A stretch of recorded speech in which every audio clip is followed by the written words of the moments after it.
If for the next hour everything that you thought and said became reality, would you start monitoring what you think and say more carefully? I'm about to show a very, very exclusive meditation in my silent flute training group. I don't show this anywhere else. I learned it from a shaman about 2.5 years ago, and I've manifested 2 miracles in my life thanks to this. Join the silent flute training program if you want this. Love coffee shops. Otherlands. Big space. I'm going outside though to do my cold calling to California. When I was a boy, my dad had me collect coins with him. And even to this day, I still look at the year that a coin was printed.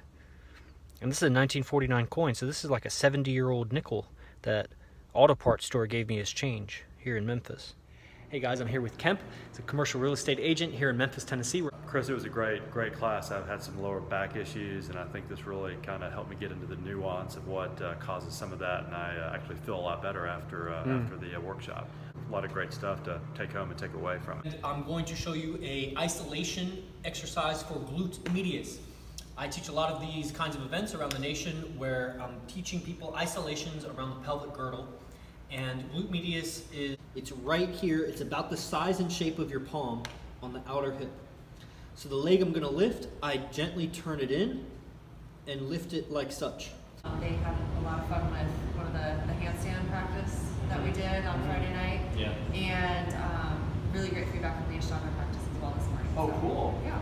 Sumit South, we're still introducing the people. Quick blast to air just to cool everybody off. Get set and go. Let's do it. Heart to heart push up. Round 2. Really? We're in the deep south, really? Heart to heart push I up. couldn't tell. Round 2. It's Chris here. I'm at Toledo Yoga in Toledo, Ohio. And you see Ganesha behind me.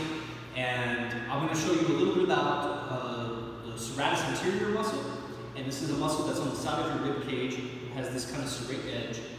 So this is easy balances, gateway or entryway into handstanding. And like I said, the bottleneck is going to be the wrists. And oh, we're at Modo Yoga Clifton in Cincinnati.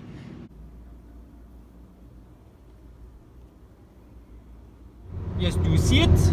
Oh, the smoke, it's mostly gone. Oh, you don't see it. There's some smoke. It's barely, it's all diluted. You see it? Very nice, very good.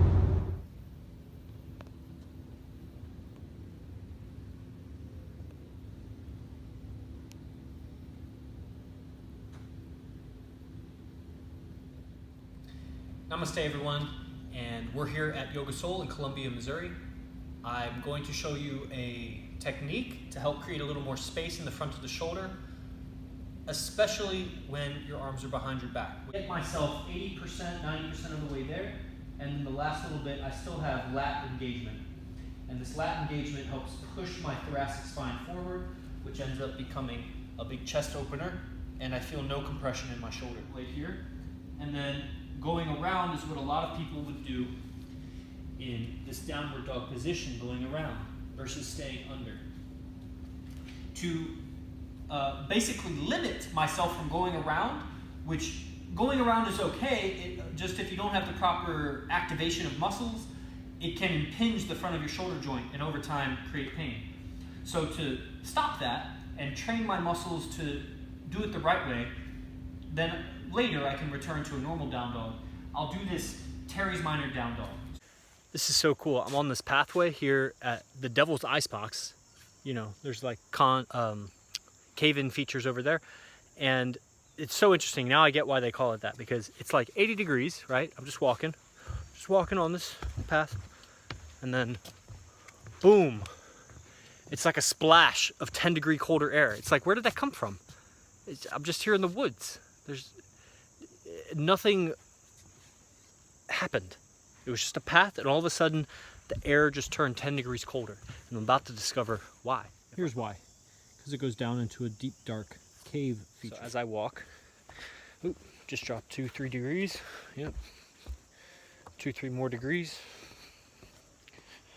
Oh, now it's feeling like it's in the 50s. Oh. Yep, lower and lower in the 50s.